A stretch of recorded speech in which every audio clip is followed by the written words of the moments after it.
And the cartels have been formed ever since, have become much bigger, more powerful cartels which can literally command governments, sometimes to go to war on their behalf, have occurred. The economic crash of 2008 and 2009 was an engineered crisis designed to cripple sovereign nations globally to make way for a world currency and a new Bank of the World. China's holding, what, 1.5 trillion worth. All over the world, they're holding U.S. currencies. They want to get out of them in a way where they're not going to lose on their investments. There's going to be a world currency. There's going to be a new reserve currency. They're going to push it through the IMF. That's going to be the banksters that are going to be in charge of it. It's going to happen, and it's going to happen sooner rather than later.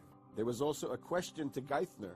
Do you think that the U.S. dollar ought to be replaced? And he blew it. He had a moment of candor where he said, yeah, we're considering that. So on that day, the dollar went down 1% within a couple of minutes.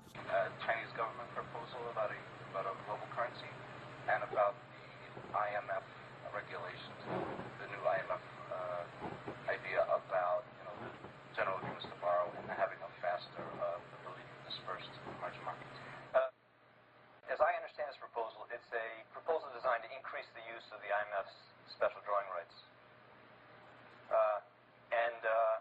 We're actually quite open to that suggestion. Timothy Geithner's comment about the global currency is not off the table because it's not off the table and it's going to come. The whole world is ready to bail out of bucks. They just want to do it in a way where they're not going to lose on their investments. That's all that's going on. All the people around the world, the Japanese who have $1 trillion, the Chinese who have $1 trillion, the Saudis have $1 trillion, the Europeans something similar, they're all going to dump it at the same time. The rush for the exits. And that will then create hyperinflation. When America finishes supplying the manpower and the military for standardization of the world into the one system, and they want a secular world society with a hint of greening and Gia worship for sustainability reasons, America, as they're finishing off this agenda, they'll be pulling the rug from underneath Americans at home at the same time towards the latter stages.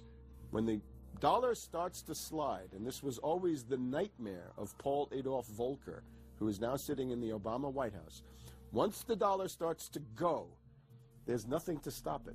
There's no useful way that you can stop it once it begins to gather momentum. So I think we're facing the probability of some form of dollar panic combined with hyperinflation sometime during the Obama presidency. They're now pulling the rug away from under the feet of the people. They're becoming rapidly a non-manufacturing country. Any country that can't manufacture its own goods, even for self-defense, therefore is no longer sovereign, independent, and able to sustain itself, which tells you that this is all part of the plan.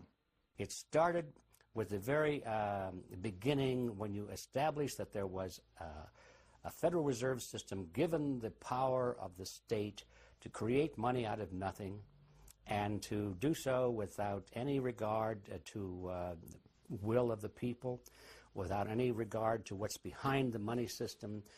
In other words, strictly political and economic motives for the bankers and the politicians. Once you granted that power to a group, the Federal Reserve System, the economic crisis was inevitable. This has happened before. Every time in history when the government was given the power, or a group of banks in conjunction with the government was given the power to expand the money supply at will, those economic systems always wound up in crisis and always collapsed.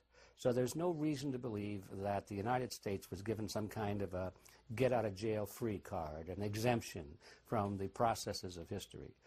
So the economic crisis began at the very beginning, and as a matter of fact, when the founders of the Federal Reserve System met on Jekyll Island back in 1910 and were drafting the Federal Reserve Act, one of the things they discussed was how to pass on the inevitable losses to the taxpayers.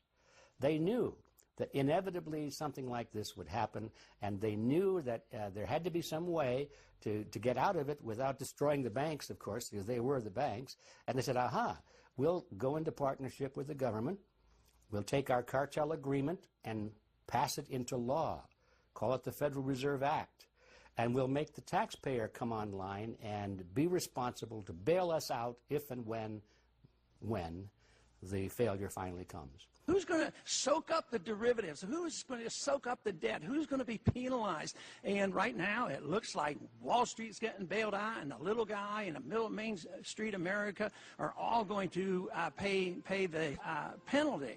Can the economy be turning around here? Are happy days here again? And can we actually have growth without jobs? Is this an oxymoron, jobless recovery? We're going into the greatest depression. There will be no job growth. Unemployment will continue to escalate. Along with it, so too will crime, poverty, kidnappings, boss snappings. And the more things spin out of control, the harder the hammer is going to come down by the federal government to keep everyone in control. Power is much, much more important to them than money is. Money is only a ways to the means. Power is the end result. The elite's main goal is to destroy national sovereignty and individual independence. To consolidate their grip on power, the banksters create artificial debt bubbles that are mathematically impossible to pay back. These are those sinister, toxic assets, the complex financial instruments that they talk about but never really name. They're paper based on paper. They're credit default swaps, collateralized debt obligations, mortgage-backed securities, asset-backed securities, structured investment vehicles, auction rate securities, and so on down the line. It's an immense mass of cancerous, fictitious, speculative paper, bloated in value, impossible to bail out. Triage the derivatives on their books. There's no way to bail out a $1.5 quadrillion black hole of derivatives, but nevertheless they tried. The Wall Street cronies are crooks. If you leave the vault to the bank open, these people are going to help themselves. The job of the government is to make sure there's somebody there to make sure the vault is closed, and very few people have the combination.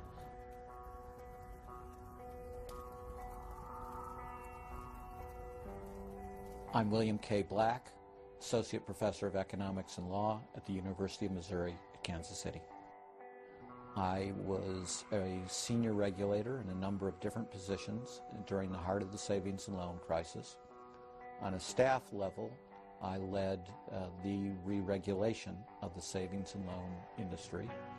The purpose of regulation and effective criminal prosecution is to make sure that cheaters don't prosper, that honest manufacturers win in competition.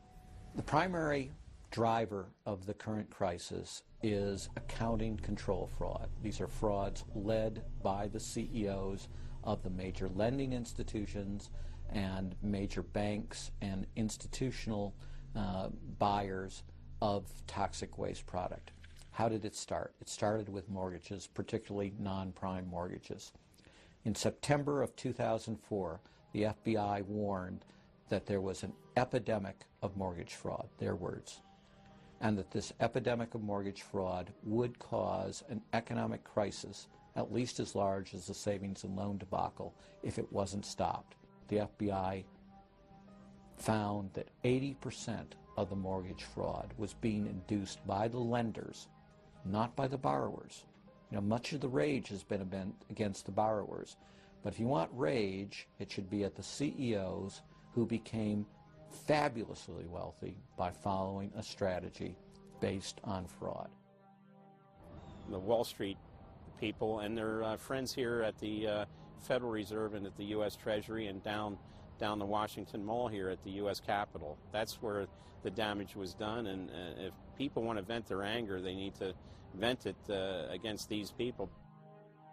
Between the Bush-Paulson administration and the Obama, Summers, Geithner, Volcker administration, there's really a total continuity of economic and financial policy.